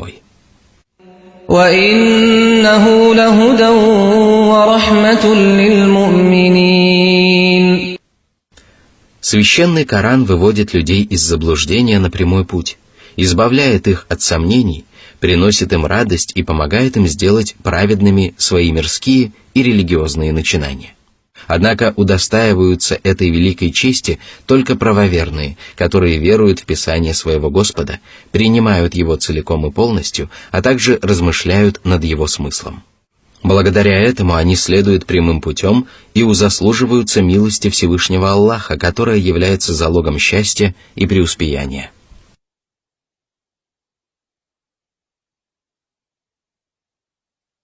Сура 27, аят 78.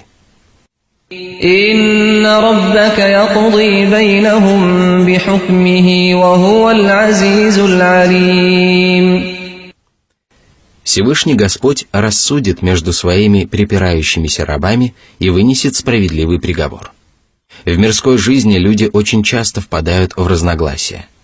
Иногда это происходит из-за отсутствия ясных доказательств, а иногда люди отказываются признавать эти доказательства из-за своих корыстных целей.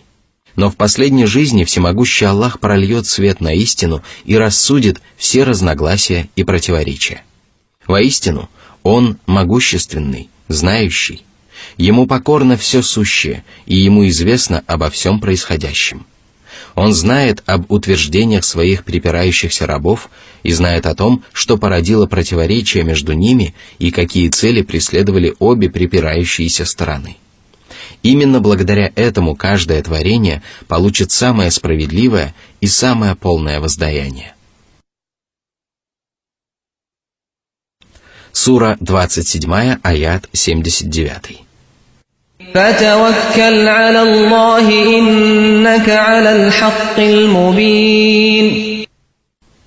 О Мухаммад, полагайся на поддержку своего Господа при распространении религии, при построении мусульманского общества и в борьбе с противниками правой веры. Воистину, только Аллах способен одарить тебя добром и уберечь от зла. и Он непрестанно заботится о тебе, ибо ты придерживаешься явной истины. Ты совершаешь добрые дела, проповедуешь истину, отстаиваешь ее интересы, и поэтому ты можешь смело уповать на своего Господа. Полагаться на Аллаха может только тот, кто поступает правильно и убежден в своей правоте. Именно таковым является твой путь, истинность которого ни у кого не вызывает сомнения. Если ты и впредь будешь исправно выполнять свои обязанности и уповать на Аллаха, то заблуждение и неверие людей не причинят тебе никакого вреда, поскольку в твои обязанности не входит принуждение окружающих к истинной вере. Словно объясняя это, Всевышний Аллах сказал. Сура 27, аят 80. إنك لا تسمع الموتى ولا تسمع الصم الدعاء إذا ولوا مدبرين. Подобное поведение еще сильнее мешает людям прислушаться к твоим проповедям. Всевышний также сказал: «Воистину, ты не сможешь наставить на прямой путь тех, кого возлюбил. Только Аллах наставляет на прямой путь тех, кого пожелает. Он лучше знает тех, кто следует прямым путем». Сура 28, аят 56. Сура 27, аят 81. وما أنت بهاد العمي عن ضلالتهم إن تسمع إلا من يؤمن بآياتنا فهم مسلمون. О Мухаммад!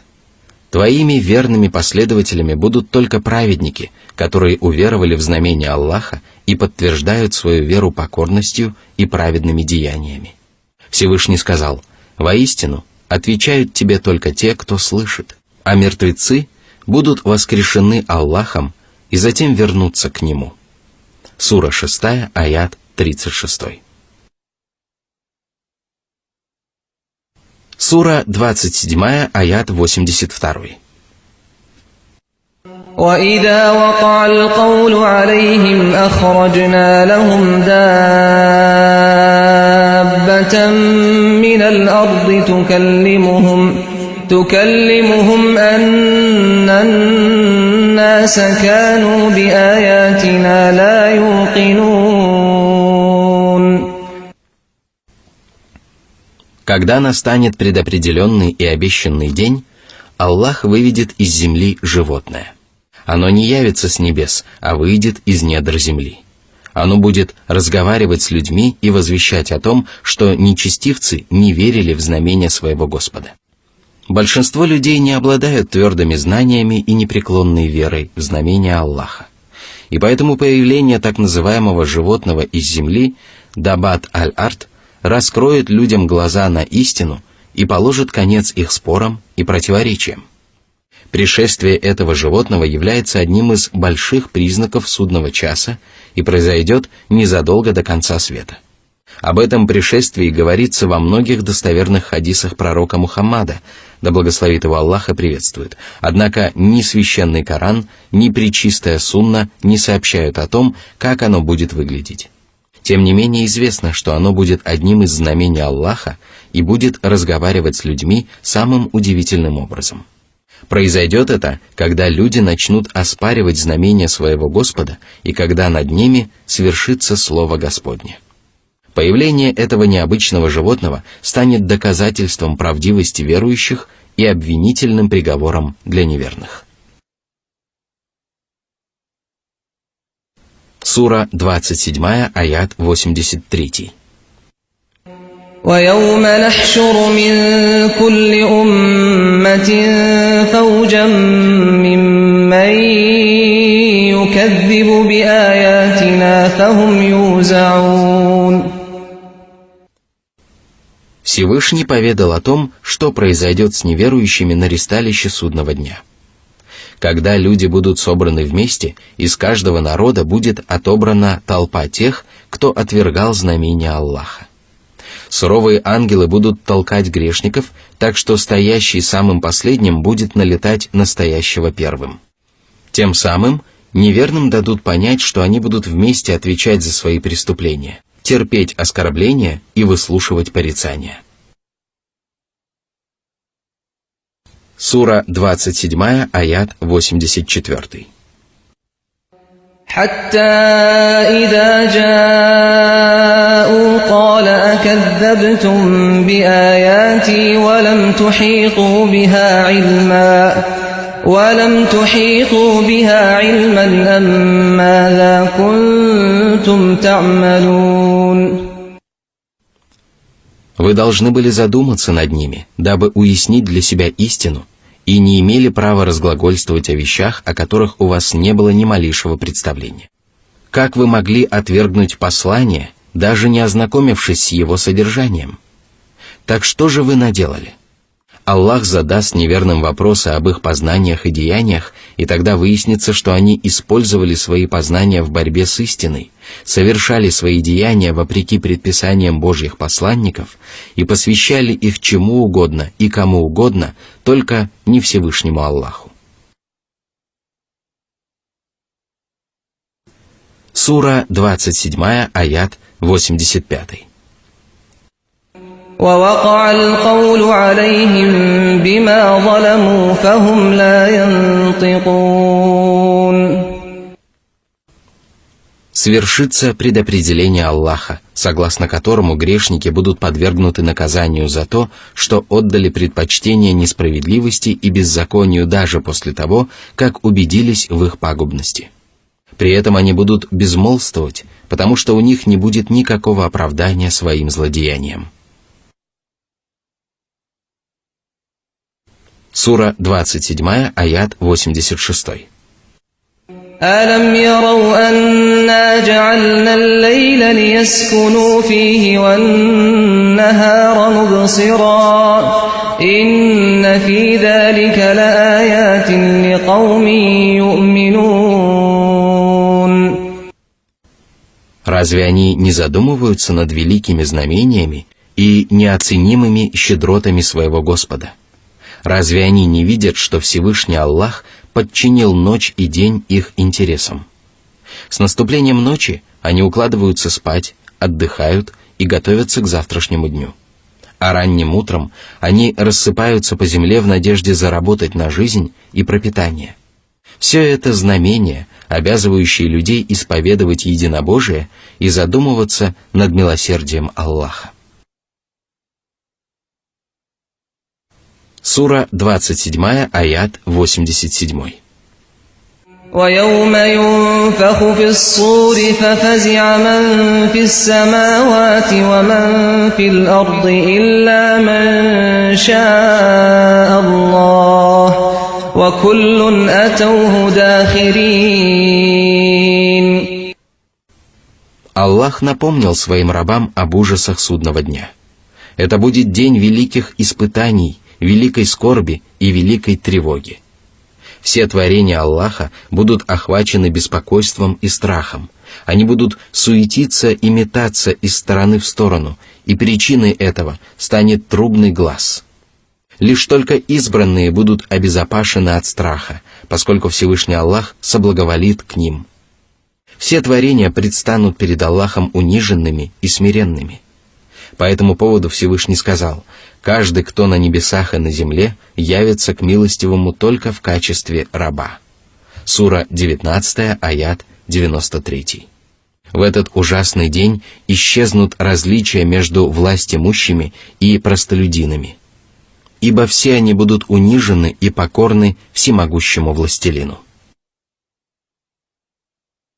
Сура 27, аят 88. وَتَرَى الْجِبَالَ تَحْسَبُهَا جَامِدَةً وَهِيَ تَمُرُّ مَرَّ السَّحَابِ صُنْعَ اللَّهِ الَّذِي أَتْقَنَ كُلَّ شَيْءٍ إِنَّهُ خَبِيرٌ بِمَا تَفْعَلُونَ. Посмотри на эти могучие горы, у которых нет изъянов и недостатков. Ты можешь подумать, что эти могучие твердыни всегда будут стоять на своих местах, но потрясения судного дня будут настолько существенными, что даже горы от страха перед Аллахом придут в движение. Затем они рассыпятся, а затем и вовсе будут рассеяны по миру, словно их никогда и не было. Аллах ведает об этом и ведает обо всем, что вы творите. Именно поэтому вы получите воздаяние за все совершенные вами деяния. Затем Всевышний Аллах охарактеризовал обещанное им воздаяние и сказал. Сура 27, аяты 89-90. من جاء بالحسنة فله خير منها وهم من فزع يومئذ آمنون ومن جاء بالسيئة فكبت وجوههم في النار هل تجزون إلا ما كنتم تعملون. Добрыми деяниями могут быть слова, поступки и даже помыслы. В тот день их не постигнет наказание, от которого придут в ужас люди и остальные творения. Но это не означает того, что они не будут испытывать страх перед этим наказанием. Что же касается тех, кто предстанет с дурными деяниями, то они будут брошены в преисподнюю лицом вниз.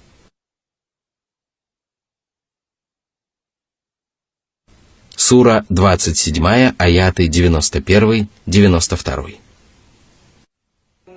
إنما أمرت أن أعبد رب هذه البلدة الذي حرمها وله كل شيء وأمرت أن أكون من المسلمين وأن أتلو القرآن فمن اهتدى فإنما يهتدي لنفسه ومن ضل فقل إنما أنا من المنذرين.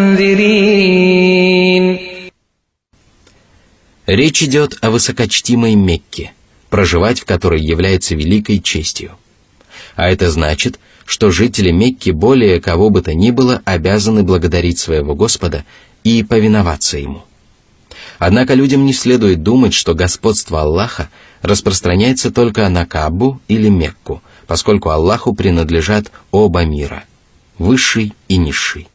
Всевышний повелел Мухаммаду не медлить с принятием ислама, и посланник Аллаха исполнил волю своего Господа. Он первым обратился в мусульманскую веру и стал лучшим из мусульман. Он также выполнил свою пророческую миссию и до конца своей жизни проповедовал священный Коран, дабы люди могли познать истину, изучить Писание своего Господа и осмыслить его прекрасный смысл. Если человек ступает прямым путем, то он сам вкушает плоды своей праведности и набожности. Если же он впадает в заблуждение, то даже пророк не властен вселить веру в его сердце.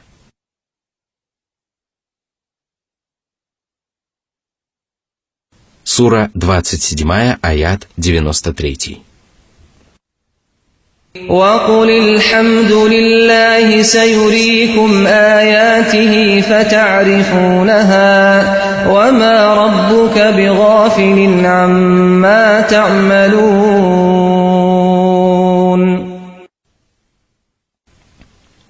Только Аллаху надлежит хвала как в мирской жизни, так и в жизни будущей. Аллаха восхваляют все творения, но лучше всего это делают Его избранные рабы.